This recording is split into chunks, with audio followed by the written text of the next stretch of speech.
बाबा की मुरली में कई दिन से एक बात आ रही है। बच्चे थक जाते हैं, आ रही है ना? तो पहले चर्चा करेंगे क्यों थकते हैं, कौन थकाते हैं। कौन थकाते हैं? व्यर्थ संकल्प। और हाँ, ये अच्छी बात है। रोज सवेरे उठना, थक गए हम तो, सोने ही नहीं देता बाबा। रोज मुरली सुनो, बारिश हो रही है, तबीयत ढीली है, थक गए। कभी परिवारों में कुछ है, बच्चे नहीं चाहते हम जाएं, तो रूटीन ये भी थकाता है। आज क्या आया था मुरली में?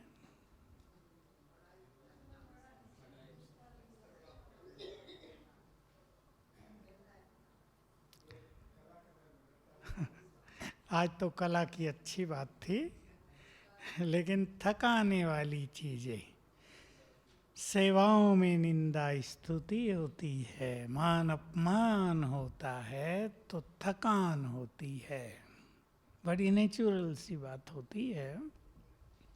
जिस फील्ड में मनुष्य हो, वहाँ कुछ उसे सुनना पड़ रहा हो, तो सुनने की भी एक सीमा होती है, थकान हो जाती है। पीछे मुरलियों में ये भी आया कि संशय आ जाता है बच्चों को, कौन पढ़ाता है, और माया को जीत नहीं पाते, इसलिए थकान हो जाती है। कुछ मिस करने लगते हैं, तो बाबा की ये श्रेष्ठ कामना है कि तुम बच्चों को थकना नहीं है। थकते हैं कन्याएं तो नहीं थकती होंगी, या नींद ज़्यादा आती है सवेरे, मीठी नींद, नींद का मजा ही अमृत पेले है, तभी उठा दिया जाता है। लेकिन उठने का आनंद नींद से बहुत जबरदस्त है। वो रस, वो सुख यदि आत्मा को मिलने लगे, तो फिर उठना नेचुरल हो जाता है। आज बाबा ने मान अपमान की बात में किसका उदाहरण दिया? श्री कृष्ण का। सबसे अच्छी महिमा भी उसकी, और सबसे अच्छी ग्लानि भी। हम बुरी तो नहीं कहेंगे। संसार की जो नंबर 1 आत्मा है, उसकी ग्लानि हुई। जो कुछ लिखा हुआ है उसमें भी जहाँ तहाँ उसको किसी ने ग्वाला कहा, किसी ने चोर कहा। बहुत बहादुर होते हुए भी, जो किसी युद्ध में किसी से परास्त नहीं हुआ, जिसकी बुद्धि सर्वश्रेष्ठ थी, तो भी बहुत ग्लानि दिखाई गई है। लेकिन क्या दिखाया गया श्री कृष्ण का? अचल अडोल स्थिति, न क्रोध, न विचलित, न उन चीजों का इफेक्ट। श्री कृष्ण के चरित्र यदि हम पढ़ें, वो छोटे चरित्र दिखाते हैं जो किताबों में आ जाते हैं ना, इसको मारा, उसको मारा, मक्खन चुराया, ये किया, ये छोटे। पर जो उसके श्रेष्ठ चरित्र हैं बड़े होने पर, वो सचमुच बहुत सुंदर हैं। मुझे मिल जाते हैं कहीं कहीं ऐसी लिखी हुई किताबें। पता चलता है कि एक सर्वश्रेष्ठ स्थिति पर पहुंची हुई आत्मा कैसे अचल अडोल अविचलित रहती है।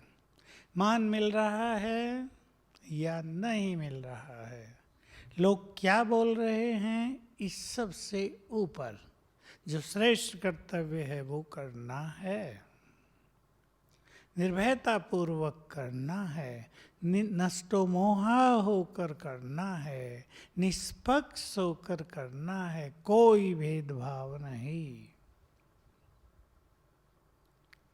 तो जब सबसे महान आत्मा की भी बहुत ग्लानि हुई, तो अगर हमारी होती है तो ब्रह्मा बाबा, शुरू से आप देखो, शिव बाबा को तो कोई जानता ही नहीं था, गुप्त था।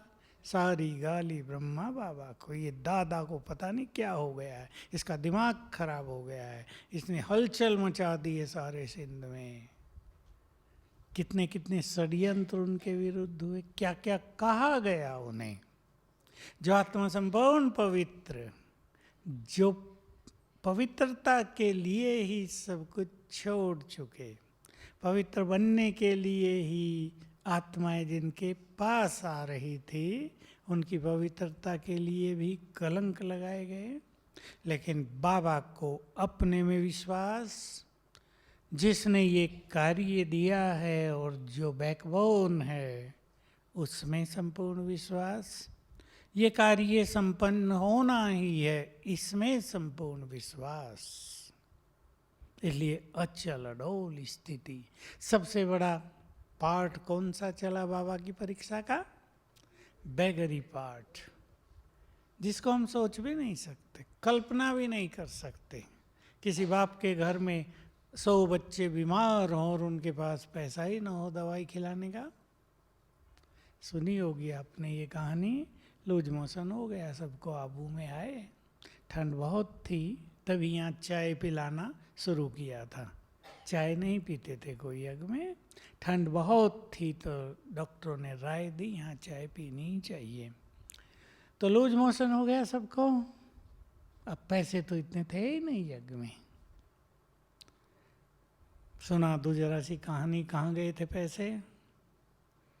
किसी सिंधी ने मुंबई से निमंत्रण दिया कि आप आ जाओ शिप करके, सारा पैसा हम देंगे। ये उनकी चालाकी थी। बाबा के पास जो था वो खर्च हुआ, उन्होंने आते ही मना कर दिया, हम नहीं देंगे। थोड़ा पैसा बचा था, अब इतने लोग खाने वाले, मकान किराए पर, सब खत्म हो गया। तो दवाई आई थोड़ी सी गोलियां आई और शिव बाबा आ गए। और बाबा ने कहा आधी आधी करके सबको खिला दो। 70 लोगों को लूज मोशन था, आधी आधी खिला दी गई और सभी ठीक हो गए। एक बार ऐसे ही लूज मोशन था, अब और खाना तो था नहीं, का छाछ और बाजरे की रोटी, उसको डोडा कहते हैं, छाछ डोडा, वो खिला दो, ठीक हो गया सब। तो बाबा जैसे सबकी रक्षा करता आया, इसलिए ब्रह्मा बाबा बहुत अचल अडोल थे। और ब्रह्मा बाबा समझ रहे थे कि शिव बाबा परीक्षा ले रहा है, आगे का पार्ट कुछ और है, वो तब तक नहीं पता था। उसके लिए बाबा तैयार कर रहा है सबको। तो हम सब भी अपने को बहुत स्ट्रॉन्ग करें, छोटी छोटी बातों में घबराएं नहीं, पढ़ाई से थकें नहीं। बहुत लोग थक कर वापिस जा चुके हैं। ये बाबा ऐसे ही नहीं बोलता। अगर ब्राह्मण अब 12 लाख हैं तो 12 ही लाख बाहर गए हुए हैं, वो फट से भाग के आएंगे। अब जैसे ही जय जयकार शुरू होगी, एक झटके में सब आएंगे और क्या कहेंगे? हम तो बाबा को याद करते थे, भले ही करते थे या नहीं करते थे, हम तो यहीं के थे। तो ये चीन अब तेजी से बदलने वाला है। कई लोग सोचते हैं ना, इतने सालों में 12 लाख तैयार हुए, तो 33 करोड़ होने में तो 5000 साल लग जाएंगे। मनुष्य सोचता तो है ना, लेकिन क्या होगा? बाबा ने सब बातें मुरलियों में बोली हैं। मेहनत हो रही है राजा रानी तैयार करने में, महान आत्माएं तैयार करने में मेहनत हो रही है। बाबा मेहनत करा रहा है, ऐसे भी कहें लीडर तैयार कर रहा है बाबा। और जब राजा रानी तैयार हो जाएंगे, तो बाबा ने कहा था एक एक दिन में प्रजा आ जाएगी, देर नहीं लगेगी। एक एक दिन में करोड़ बढ़ेगी संख्या, क्योंकि हम सब जानते हैं हमारी प्रदर्शनियाँ, म्यूजियम, मेले उनको समझने वाले कितने लोग होंगे? कई करोड़। और उसमें से बहुत लोग ऐसे हैं जो ये जानते हैं कि यही सत्य है, लेकिन हम चल नहीं सकते, हम कुछ कर नहीं सकते। वो सब फटाफट भाग आएंगे। जैसे ही प्रत्यक्षता शुरू होगी, एक एक दिन में हम देखेंगे 1-1 लाख ब्राह्मण बढ़ रहे हैं, जय जयकार हो रही है। लेकिन सेवा किससे होगी? मूल्यों में सब आ रहा है, ये वरदानों में, स्लोगन्स वरदान में ये सब बातें आ रही हैं, पिछले 1 मास से भी और अगले 1 मास तक भी हैं। दृष्टि से बहुत सेवा होगी, वाइब्रेशन से बहुत सेवा होगी, श्रेष्ठ स्थिति के द्वारा सेवा होगी। तो हम सभी अभी से अपने को तैयार करें, थकेंगे नहीं। मन न थके, तन नहीं थकता है, थकता है मनुष्य का मन। देखो लौकिक में भी कई लोग थकते हैं, आते हैं भाई बहनें हमारे पास, ये समस्या, ये समस्या, ये समस्या, हम तो थक गए, जीवन से ही थक गए। ऐसे बहुत लोग थके हैं। अब ये थकान उतर रही है और हम सबको ये पता हो, हमारे वाइब्रेशंस न जाने क्या क्या करेंगे। थके हुए लोगों को नया जीवन देंगे, जो तनाव में जी रहे हैं उन्हें रिलैक्स करेंगे। अब ये होगा ये काम, हमें कुछ करना नहीं होगा, हमें केवल इधर उधर से अपनी बुद्धि को निकाल कर लगना है श्रेष्ठ पुरुषार्थ में। ये भी बहुत इम्पोर्टेंट बात है कि हमें आने वाले समय के लिए साक्षी भाव में रहना, अभी से प्रैक्टिस शुरू कर देनी है कि जो कुछ होगा वो तो होगा, उसको कोई बदल नहीं पाएगा। हमें सकाश भी देनी होगी और साक्षी भी होना होगा। मूल्यों में सब बहुत आ रहा है, इसलिए सब कुछ अपना ट्रांसफर कर दो। सतयुग में ट्रांसफर कैसे करेंगे वो तो हम जानते हैं ना। अब सतयुग तो है नहीं, ट्रांसफ़र कैसे कर दे? ये तो नहीं भाई हमारा घर एक दिल्ली में है, एक बॉम्बे में है, बॉम्बे का माल सारा दिल्ली में ट्रांसफ़र कर देते हैं।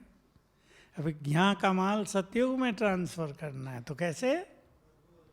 प्रभु अर्पण, मन से सब कुछ तेरा, इंश्योर हो गया, लॉकर में रख दिया गया हमारा सारा माल, और पदम गुना होकर हमें प्राप्ति हो जाएगी। तो थोड़ा सा विचार कर लें, मान मिलने पर तो सभी खुश होते हैं, लेकिन अपमान मिलने पर भी हमारी स्थिति गिरे नहीं, फीलिंग में ना आ जाए, सेवाएं न छोड़ दें।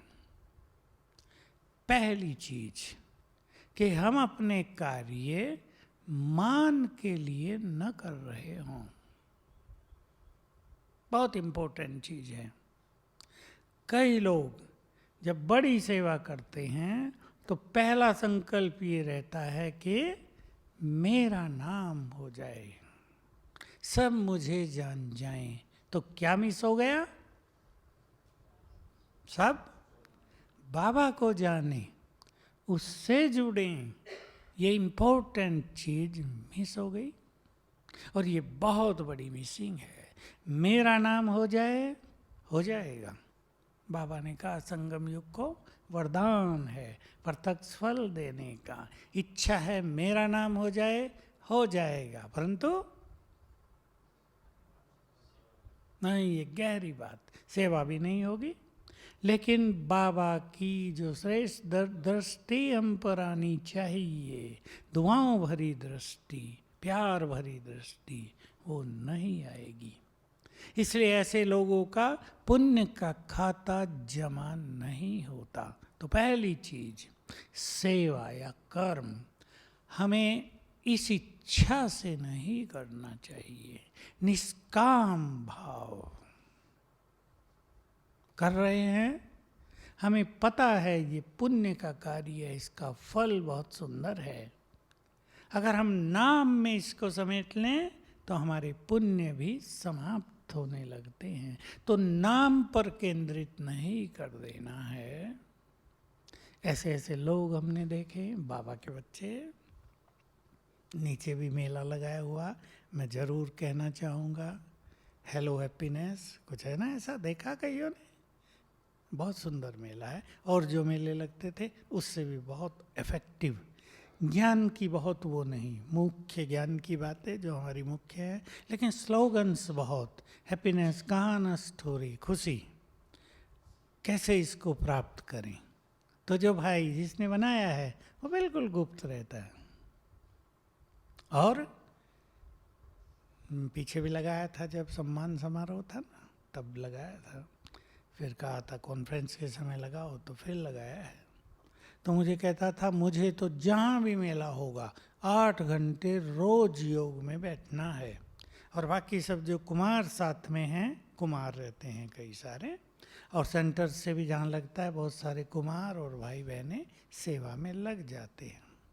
तो मैंने कहा बाकी सबको 2-2 घंटा टर्न वाइज बैठना है। मैंने कहा तुम भी 8 घंटा लगातार ना बैठना भाई, इसको भी 2-2 घंटे में बांट दो 4 बार, सबको इस चीज़ का पता भी हो।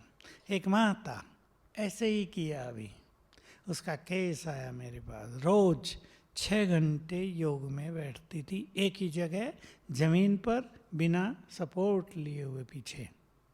आखिर क्या हो गया, अभी लंबा समय बैठ गई, कई मास चाहे सालों बैठ गई, तो पीछे कुछ मणके होते हैं ना रीढ़ की हड्डी में, जुड़ गए। अब डॉक्टर कहते भाई इसका कोई इलाज नहीं हो सकता, तो लेटने की स्थिति आ गई। तो इन चीज़ों को भी हम सबको जानना चाहिए कि अपनी हेल्थ का ध्यान रखते हुए इसमें हट नहीं करना होता है। बाबा ने कभी ऐसा न खुद किया था, न ऐसा सिखाया है कि हम लंबा समय इस तरह हठपूर्वक बैठ जाएं, इसकी ज़रूरत नहीं। ये योग स्मृति स्वरूप होने का योग है। मैं एक बाबा की घटना सुनाया करता हूँ, फिर आते हैं मान अपमान पर। अब एक बाबा की एक घटना सुनाया करता हूँ क्लासेज में, सुन लें फिर से। बाबा जब छोटा यज्ञ था ना, अभी मेडिटेशन हॉल बना ही था पांडव भवन में, ओम शांति भवन नहीं, तो बाबा जब मुरली चलाते थे, मुरली लंबी नहीं चलती थी, 1-1.25 घंटा, और उसके बाद बाबा को जूस देते थे। तो बाबा को जूस का गिलास दिया गया, बाबा ने उसे दृष्टि दी। तो जैसे ही दृष्टि दे रहे थे ना, साथ में बैठी थी सील इंदिरा दादी, कईयों ने नाम सुना होगा, बॉम्बे में थी वो।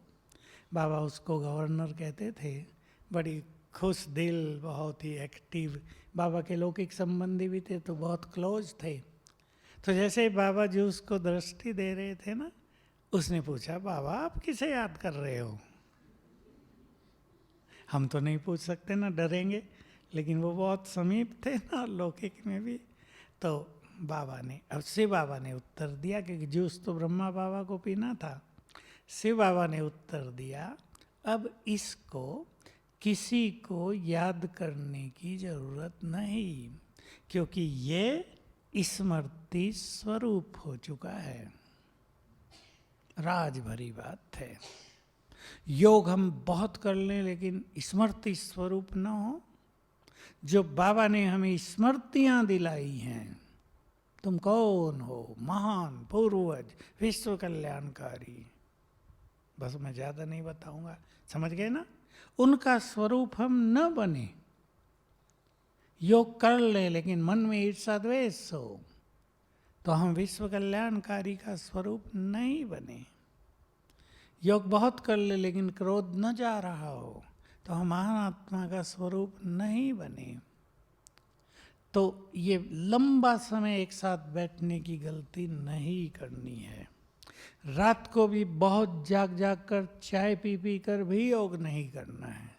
कई लोग चाय का थर्मस रख लेते हैं ना, नींद आ रही तो चाय पी, फिर झुटका आया फिर चाय पी, ये भी योग नहीं। योग तो परमात्मा प्रेम में मगन होना है ना, वो कोई हठ थोड़ा ही है कि ध्यान लगाना है। वो तो हमें कर्म में और चलते फिरते बहुत अच्छी अनुभूतियां करनी हैं। तो श्रेष्ठ स्मृति, देखो स्मृति दिलाई बाबा ने, 84 जन्मों का खेल पूरा हुआ, अब चलना है, ये स्मृति। अब जब घर चलना है सब कुछ छोड़कर, तो इसका स्वरूप क्या होगा? यहाँ से वैराग्य, यहाँ से अनासक्त, यहाँ से मोह नष्ट होता जाएगा। ये है इस स्मृति का स्वरूप बनना। तो हम स्वरूप बनते चले। बाबा ने कहा करण करावनहार मैं हूं, तुम केवल निमित्त हो। ये भी तो स्मृति है ना। जिसको ये स्मृति रहेगी वो बोझ मुक्त रहेंगे, मैंपन से मुक्त रहेंगे। ये हो गया उसका स्वरूप। तो सेवाओं के फील्ड में मान अपमान सब मिलता है। तो हम बात कर रहे थे, एक तो मान के लिए कार्य ना करें, दूसरा जब हम अच्छा काम करेंगे तो मान तो मिलेगा ही। ये तो बड़ा नेचुरल है, लेकिन हम उस मान को स्वीकार न करें। स्वीकार करने का अर्थ है कि हम फूल जाएं, वाह मैंने कितना अच्छा काम किया, बाबा को साइड कर दें जिसने किया है। इसको कहते हैं स्वीकार करना। थोड़ा अहम भी आ जाए, उसमें बहुत खुश हो जाएं और असली चीज़ें भूल जाएं। एक और सच्ची घटना सुनाता हूँ। देखो हमने तो बाबा से इसी तरह सीखा। बात 72 की है, 1972। तब हम लोगों के यहाँ कॉन्फ्रेंस शुरू हुई थी, छोटी, उसको सेमिनार कहते थे। तो बॉम्बे में एक सेमिनार हुआ 3 दिन का। तो जब यज्ञ छोटा था, जब ऐसे सेमिनार होते थे तो सभी बड़े बड़े भाई बहनें वहाँ पहुँचते थे। तो पहुँचे, मधुबन में भोग लगा। शाम को हम भोग में दोनों टाइम जाकर बैठते थे, क्योंकि संदेशी ध्यान में जाकर कुछ संदेश लाती थी। वो बहुत सुंदर बातें होती थी हमारे लिए। तो बाबा ने संदेशी को दिखाया कि बॉम्बे में प्रोग्राम पूरा हो गया है, सेमिनार की सफलता में सभी खुशियां मना रहे हैं। दिखाया उसको, वहीं से दिखा दिया, सब कैसे खुश हैं, बहुत चेहरे चमक रहे हैं। तो फिर क्या कहा होगा, लेकिन उसको भूल गए हैं जिसने सफलता दिलाई, वो किसी को याद नहीं है। हमने सीख लिया तब से कि यह है असली बात। जिसने काम किया है हम उस सफलता को भी उसको ही समर्पित कर दें। जो हमें मान मिल रहा है वो भी उसको ही समर्पित कर दें, वो उसका ही मान है ना। तो हम मान को अपने लिए स्वीकार नहीं करेंगे तो अपमान सहने की शक्ति आ जाएगी। अगर मान स्वीकार करते रहे तो मान की इच्छा बनी रहेगी ना, और कहीं न मिला तो स्थिति बिगड़ जाएगी, सेवा छोड़ देंगे, रूस जाएंगे। इसलिए स्वीकार नहीं करना तो अपमान को, निंदा को सहने की भी शक्ति आ जाएगी। अब इसके अलावा हमें चिंतन करना है अच्छा थोड़ा। सबको इन चीज़ों से गुजरना होता है। जो सेवाओं में हैं, अपने अपने कार्यों में है, कभी कार्य सफल होते, कभी नहीं होते। कभी कोई हमारी महिमा करेगा, वाह कितना अच्छा काम किया, तो कभी कहेगा ये क्या कर दिया तुमने, 2-4 सुना भी देगा। तो सुनना उसको ही पड़ता है जो कुछ करता है। जो कुछ करता ही ना हो, ईर्षा भी तो उससे ही लोग करेंगे ना जो बड़े काम कर रहा है। जो घर में सोया हो उससे कोई क्या ईर्षा करेगा। तो अगर हमारी निंदा हो रही है तो हमें चेक कर लेना चाहिए कहीं कोई गलती तो नहीं है। लेकिन अगर ईर्षावश लोग बोल रहे हैं तो हमें उसमें अचल अडोल रहना चाहिए। चिंतन करेंगे, जितने भी बड़े लोग हुए उनकी केवल महिमा ही हुई या निंदा भी हुई? पहले निंदा, यही बात ठीक है। महिमा भी हुई, चाहे महात्मा गांधी थे, स्वामी विवेकानंद थे, टैगोर थे, और बहुत सारे महान पुरुष भारत में तो होते रहे ना। लोकमान्य तिलक थे, अभी अभी की बात कर रहे हैं हम। वल्लभ भाई पटेल थे, जहाँ लोग उनकी महिमा भी करते आए कि उन्होंने सब रियासतों को समर्पित कराया, तो लोग गाली भी देते हैं कई। तो जो कुछ करता है निंदा उसकी ही होती है।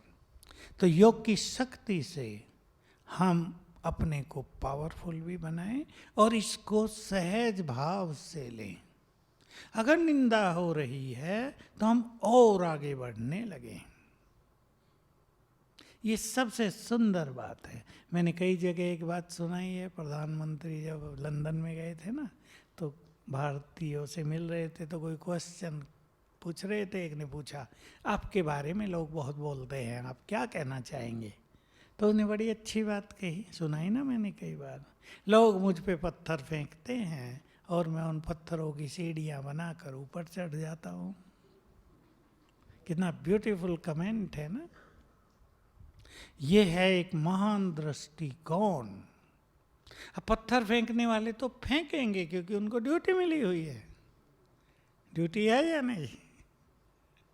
लेकिन हम उन पत्थरों से घायल ना हो, उन पत्थरों से अपने को और शक्तिशाली बना ले कि अगर वो हमें लग भी जाए तो हम फौलाद के हैं, घाव होगा ही नहीं मन में भी, और आगे बढ़ते चले। तो जो निंदा सुनकर रुकते नहीं हैं, अपनी मंजिल की ओर चलते हैं, निंदक अपना काम करना छोड़ देते हैं।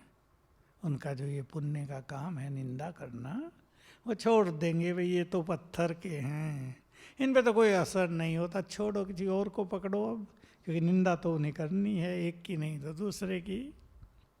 इसलिए आगे बढ़ते चलें, बातों में उलझे नहीं, उनसे भी ना उलझे। तुम क्यों ऐसा बोलते हो भाई? तुम्हारी क्या दुश्मनी है मेरे से? क्यों मेरे पीछे पड़े हुए हो?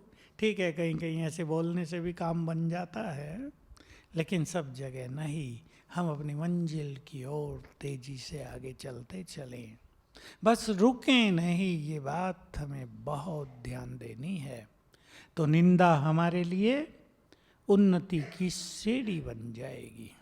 बस ये स्लोगन याद रख लें। अगर हम निंदा से प्रभावित नहीं होंगे, अगर निंदा सुनकर हम अपनी खुशी नहीं छोड़ेंगे, अगर निंदा सुनकर हम अपने कदमों को नहीं रोकेंगे, तो निंदा हमें मंजिल पर पहुंचाने वाली बन जाएगी। बल आ जाएगा हम में। और अगर हम निंदा सुनकर निराश होने लगे, कहने लगे यहाँ तो लोग बहुत बोलते हैं, यहाँ तो जीना ही मुश्किल है, तो हम कमजोर होते जाएंगे और निंदा से हमें डर लगने लगेगा। ये डर बहुत खतरनाक है, जो हमें कुछ भी करने नहीं देगा। ठीक बात है ना? ये हम डरेंगे कि कहीं निंदा ना होने लगे, इसलिए अच्छे कर्म करते भी डरेंगे। ये डर हमें और निर्बल बनाएगा, इससे भी हमें ऊपर निकलना है। इसलिए मान अपमान, निंदा स्तुति, हार जीत सब में समान। देखो, मैं अपना अनुभव सुनाऊं। मैं सोचता था छोटा, अब यज्ञ में आ गए तो काम करते थे। किचन का काम कुछ तो आता नहीं था, कभी कुछ जला दिया, कभी कुछ कच्चा रख दिया, तो निंदा तो होगी। महिमा बहुत होती थी कि नया लड़का आया है, बहुत अच्छा हो गया है, अच्छा एकदम अच्छा।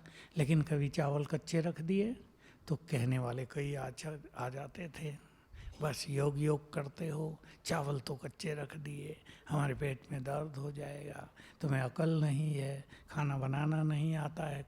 कई महावाक्य उच्चारण करते थे। तो बाबा की मुरली में ये आता ही रहता है, ज्ञानी तू आत्मा वो जो मान अपमान, निंदा स्तुति, हार जीत में समान रहे। तो यहाँ से मैं सोचने लगा कि समान तो तभी रहने का प्रश्न है ना, जब स्थिति बिगड़ती है, निंदा होती है, हार होती है, ग्लानि होती है, नुकसान होता है। ये न हो तो समान रहने की बात क्यों? तो ये होगा और हमें समान रहना है। नहीं तो मैं सोचता था कि शायद हम बहुत गलती करते हैं, गड़बड़ है, ये है वो है, लोग हमसे खुश नहीं, संतुष्ट नहीं हैं, इसे निराशा आती थी मन में। तो बाबा की ये बात सुनते ही दृढ़ता आ गई, पावर आ गई कि नहीं, ये सब होगा। फिर मुझे बचपन से ही बायोग्राफी पढ़ने का शौक था बहुत, महापुरुषों की। तो मैं देखता था कि जितने महान पुरुष हुए धार्मिक क्षेत्र में, उन सब की बहुत ग्लानि होती थी। स्वामी दयानंद की मैं बहुत पढ़ता था।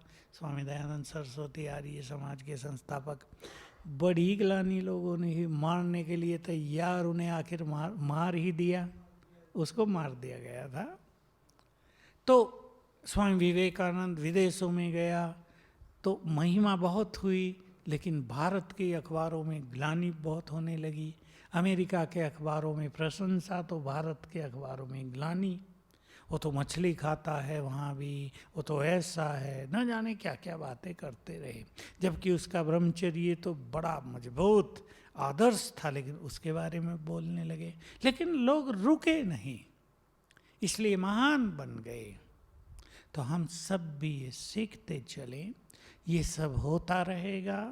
हार भी होगी या नहीं होगी? हार होगी। हार, टीम कितनी भी पावरफुल हो, लेकिन हार तो जाती है ना। देखो भारत की क्रिकेट की टीम या हॉकी की टीम या बहनों की टीमें हैं आजकल, तो स्ट्रांग होने पर भी कोई 0 पे आउट हो जाता है। इसका अर्थ ये तो नहीं होता ना वो कह दे कि अब तो मैं खेलूंगा ही नहीं, 0 पे आउट हो गया। अब वो एनालिसिस करते हैं कि गलती कहाँ हुई, हम नर्वस हो गए थे, हमने गलत कदम उठा लिया, उसको करेक्ट करते हैं। इसलिए बाबा ने कहा, हार से घबराओ नहीं, ये खेल हार और जीत का है। हार हुई है तो जीत भी अवश्य होगी। हार से अपने को निराश भी नहीं करो, अपनी हार को पुनः जीत का साधन बना लो। और हारने के बाद भी मन से नहीं हारो। इम्पोर्टेंट बात यह है। देखो जिन लोगों ने इस संसार को जगमगाया है, लाइट, हमारे पास तो केवल लाइट लगी हुई हैं और स्विच हैं, हमें थोड़ा पता किसने कितनी मेहनत की होगी ये लाइट संसार को देने के लिए। हम जब छोटे थे तो गांव में तो लाइट का प्रश्न ही नहीं उठता था, लालटेन ही जलती थी, इसलिए रात को कभी पढ़ते ही नहीं थे। लालटेन की रोशनी में कहाँ तक पढ़ेंगे। तो जिस व्यक्ति ने ये मेहनत की वो कितनी बार असफल हुआ, लेकिन हार नहीं मानी कि मुझे ये काम करना है, कि बिजली को लाइट में बदलना है। बिजली तो पावर है ना एक, उसको प्रकाश में बदलना है, ऐसा फिलामेंट बनाना है। तो सफल हो गया, आखिर संसार जगमगा उठा है। ऐसे बहुत सारी रिसर्च हुई, उससे संसार में बहुत सुख मिले। आजकल जो बाबा कह रहे हैं, एक बात कई बार आ चुकी है, पिछले 100 साल में दुनिया में क्या कर दिया साइंस ने, और जब साइंस रिफाइन हो जाएगी तो अब क्या कर देगी अगले 100 साल में। 100 साल भी नहीं लगेंगे, 50 साल ही लगेंगे, क्योंकि 100 साल तो धीरे धीरे डेवलप होने में लगा है ना, रिसर्च हुई। अब देवताओं को तो रिसर्च करनी नहीं है, उन्हें तो रिफाइन साइंस मिलेगी, तो 25-30 साल में सब कुछ तैयार हो जाएगा। पुष्पक विमान भी यहीं बन जाएंगे, यहीं कलयुग के वैज्ञानिक हमें देकर जाएंगे ये सब टेक्नोलॉजी। तो हम सभी अब ऐसा श्रेष्ठ पुरुषार्थ करें। मैं आपको लास्ट बात कहना चाहूँगा, साइलेंस पावर साइंस का आधार है। साइंटिस्ट जो रिसर्च कर रहे हैं उसके पीछे हमारी साइलेंस पावर के वाइब्रेशंस बहुत बड़ा काम कर रहे हैं। एक वैज्ञानिक जो कोई विशेष रिसर्च कर रहा है, अब किसी एक रिसर्च का श्रेय किसी एक वैज्ञानिक को देना कठिन होता है। टीम होती है वैज्ञानिकों की, वो सब मिल के उस पर काम करते हैं। लेकिन जो डायरेक्टर है, जो डायरेक्शन देता है, जो कार्य कराता है, उसका नाम से वो रिसर्च फेमस होती है, पर टीम होती है वैज्ञानिकों की। तो हमारे जो वाइब्रेशंस इधर से जाएंगे वो उनके माइंड में वो चीज़ें जैसे अंदर भेज देंगे, उन्हें टच होगी, उन्हें विचार आएंगे, ये करो ये करो। आइंस्टाइन के लिए भी लोग कहते हैं कि वो साइंटिस्ट योगी भी था, बेड पे लेटा रहता था आंख बंद करके और दूर दूर का देखता रहता था मन की आंख से। तो उसका जो चिंतन था, उसको जो इंट्यूशंस मिलती थी, प्रेरणाएं, वो जबरदस्त होती थी। तो एक वैज्ञानिक भी जो जितना साइलेंट है बहुत आवश्यक है, क्योंकि बहुत सारे वैज्ञानिक भी बेचारे टेंशन में आ जाते हैं। कामकाज की टेंशन में नहीं, परिवार की टेंशन, टीम है उसमें टेंशन, वहाँ ईर्ष्या द्वेष के कारण भी कई समस्याएं पैदा होती रहती हैं। मेरा नाम हो जाए, ये माया वहाँ भी रहती है। लेकिन अगर कोई वैज्ञानिक इन सब से ऊपर उठकर अपने मन को शांत करे, बहुत प्रसन्न करे, तो उसकी रिसर्च फटाफट होगी, बहुत सुंदर होगी, जो कोई नहीं कर पा रहा वो होगा। तो हमारे साइलेंस के वाइब्रेशंस इसमें बहुत काम करेंगे।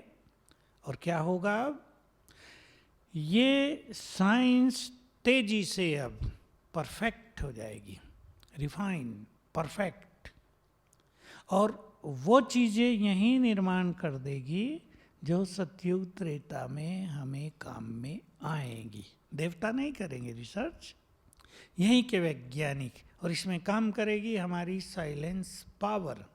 तो जब साइंस परफेक्ट हो जाएगी तो क्या होगा, ये बाबा के महावाक्य हैं, परफेक्ट साइंस इम्परफेक्ट मनुष्यों का विनाश करेगी। इम्परफेक्ट माना अपूर्ण, जो कलयुगी अपूर्ण मनुष्य हो गए हैं पूरे, बताया ना, 2 कला से 16, तामसिकता, भ्रष्टाचार भी, जो 16 कला पर पहुंच गया है उस सब को नष्ट करेगी। और जो परफेक्ट ह्यूमन बीइंग होंगे, देवता, उनके काम आएगी। तो ये काम हमारी साइलेंस पावर से हो रहा है, होगा। इसलिए अपने चित्त को शांत करके योग अभ्यास करेंगे। वो हमें पता नहीं चलेगा हमारे वाइब्रेशंस कहाँ क्या कर रहे हैं, पर ये वाइब्रेशंस वंडरफुल काम इस संसार में करते रहेंगे। ओम शांति। सभी सेवाधारी खुश हैं? खुश हैं? अच्छा अभ्यास करना, अच्छी कमाई करके जाना यहाँ से।